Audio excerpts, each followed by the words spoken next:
Hi good morning दोस्तों। आज है 31 अक्टूबर 2025 और आज वो दिन है जहां पर लेंसकार्ट का अपना आईपीओ लॉन्च हो रहा है। 382 से 402 का प्राइस बताया जा रहा है पर स्टॉक का। इसके अलावा कंपनी रेस करना चाह रही है 7,300 करोड़ फ्रॉम द आईपीओ। और अगर हम बात कर ले फिनेंशियल आंकड़े की, ये जानना बहुत ज़रूरी है कि आपको लेंसकार्ट के इस आईपीओ में इन्वेस्ट करना चाहिए या नहीं करना चाहिए। तो बता दें कि इस साल ऑपरेशनल जो रेवेन्यू दिखाया जा रहा है वो है 6,652 करोड़, जो कि पिछले साल 5,427 करोड़ था, जो कि करीब करीब 20% का ग्रोथ दिखा रही कंपनी। इसके अलावा अदर इनकम की बात कर ले तो पिछले साल ये 182 करोड़ दिखाया गया था अदर इनकम से, जो इनका रेवेन्यू था। और इस साल वही रेवेन्यू बढ़ करके 356 करोड़ दिखाया जा रहा है, जो कि लगभग लगभग डबल है। थोड़ा सा इम्प्रैक्टिकल दिखता है। और अगर 2 साल पहले की हम लॉस की बात कर ले तो इट वॉज 63 करोड़, जो कि last year it becomes like 10 crore, जो कि थोड़ा कम हुआ। लेकिन इस साल अगर हम बात करें तो ये जब आईपीओ लॉन्च करने जा रही है कंपनी, तो उस टाइम में इसका जो प्रॉफिट था एंड लॉस था, उसमें ये प्रॉफिट दिखा रहे हैं 297 करोड़ का, जो कि अगेन इम्प्रैक्टिकल है।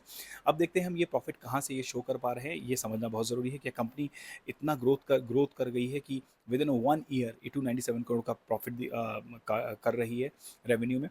तो अगर अदर इनकम की बात करें तो इनका इंटरेस्ट से जो इनकम बनी बनी दिखाई दे रहे हैं वो 70 करोड़ दिखा रहे हैं। इसके अलावा कंपनी कुछ म्यूचुअल फंड्स भी होल्ड करती है, जिसको सेल करके इन्होंने 73 करोड़ क्रिएट की हैं, जिसको इन्होंने प्रॉफिट में दिखाया हुआ है। इसके अलावा एफ एल वैल्यू होती है, जिसमें इन्होंने 167 करोड़ का प्रॉफिट दिखाया है, इसको प्रॉफिट में कन्वर्ट किया हुआ है। ये एफ टी पी एल जो वैल्यू होती है, fair value through profit and loss, इसमें क्या होता है कि कंपनी की जो लेनदारी होती है उनको भी ये पिछले 2-3 साल की जो लेनदारी होती है उसको भी इसको भी प्रॉफिटेबिलिटी में दिखाते हैं, जो कि 167 करोड़ है, जो कि टोटल पेपर प्रॉफिट है, ना कि एक्चुअल प्रॉफिट। तो इसको एक्चुअल में कंसीडर नहीं करना चाहिए अगर आप अपनी प्रॉफिटेबिलिटी कंपनी की दिखा रहे हैं और फेयर वैल्यूज़ दिखाना चाहते हैं प्रॉफिटेबिलिटी में। तो और दूसरी चीज़ पी वैल्यू जो दिखाई गई है वो 535 टाइम्स एक्स्ट्रा दिखाई गई है, ऐसा कहा जा रहा है।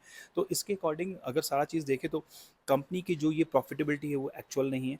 एक्चुअल में कंपनी अभी भी लॉस में है अगर अदर इनकम्स को निकाला जाए। अब बात कर लेते हैं कि आपको इन्वेस्ट करना है नहीं करना है, ये पूरी पूरी तरह से आपके ऊपर डिपेंड है, आपके ऊपर छोड़ता हूँ।